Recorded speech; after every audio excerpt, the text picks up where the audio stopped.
They were barely a few days old when they were taken from their mother. Arlo had no use on the farm, and Zoe was not supposed to leave either.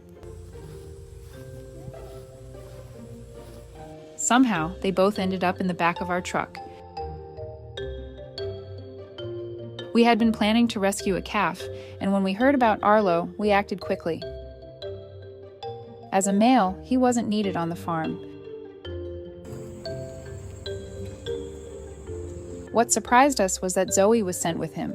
No one explained why, but we were grateful we could save them both.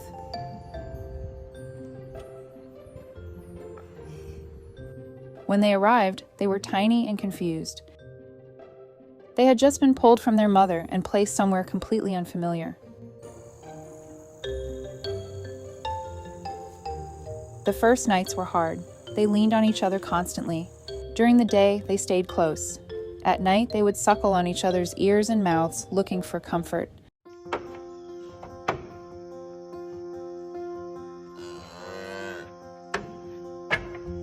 I remember thinking they did not need me. They had each other, but that changed. Arlo is what we call the wild child. From the start, he had energy that did not quit. He would run in circles, leap into the air, then come back to check where we were.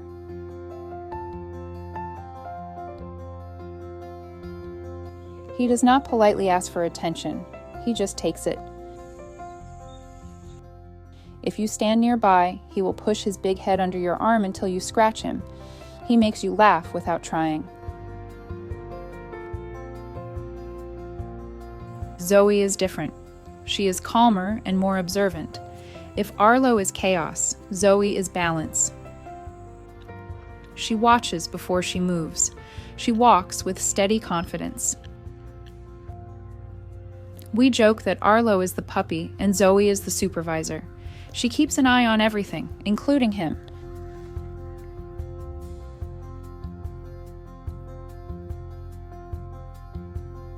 In those early weeks, we spent hours outside with them. Bottle feedings, cleaning, sitting quietly so they would get used to us. Slowly, they began to trust us. At first, they stepped back if we moved too quickly.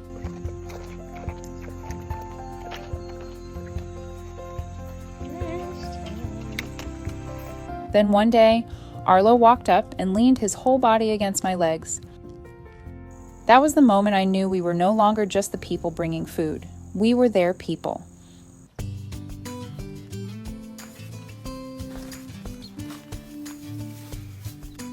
As they grew, their personalities became obvious. Arlo loves to run and show off, always checking to see if we are watching.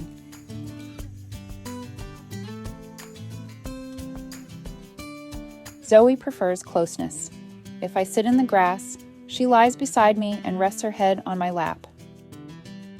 It is something you never forget. They are deeply social. If we are happy, they seem lighter. If we are stressed, they notice.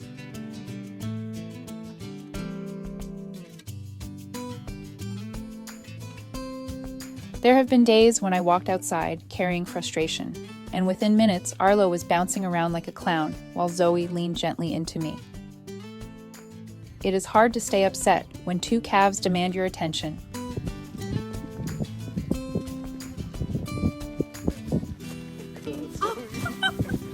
They are also incredibly curious. If we fix a fence, they stand nearby.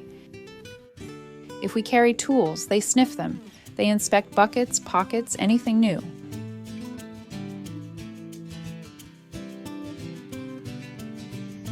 They want to be part of whatever is happening. They are not content to watch from a distance.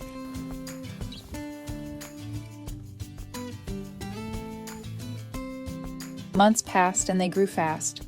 Arlo's legs got longer and his jumps higher. Zoe's coat grew thick and healthy. Visitors who came by were surprised by how affectionate they were.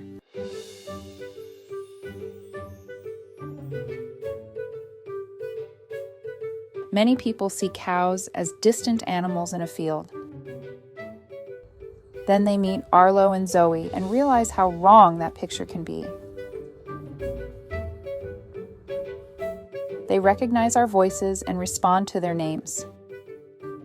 If we are late with feed, Arlo calls out loudly and dramatically. Zoe simply stares at us in a way that feels very intentional.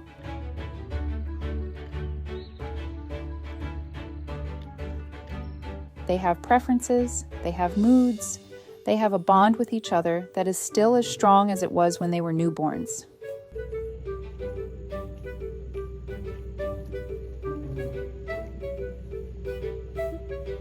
They changed our routine.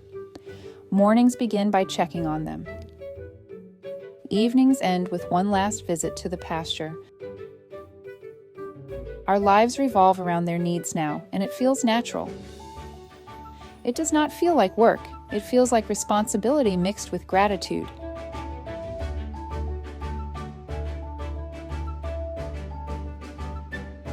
I often think about how close they were to having a different story.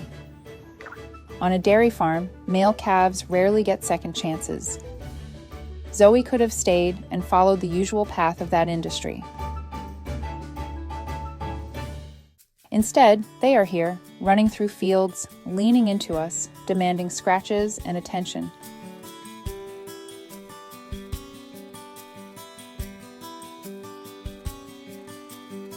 Sometimes I stand at the fence and watch them move together, and I feel thankful that their path crossed ours.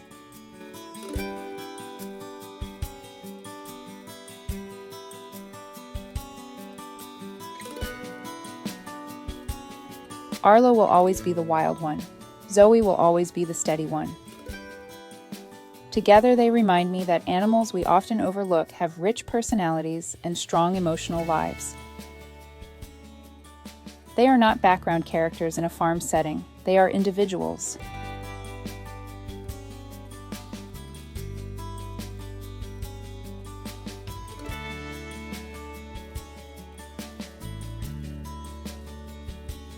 I cannot imagine our lives without Arlo and Zoe.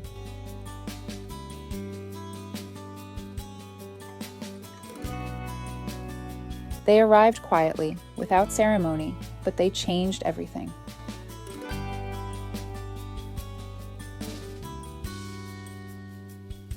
Every head nudge, every playful sprint, every quiet moment in the pasture reminds me that giving an animal a chance can reshape your world in ways you never expected.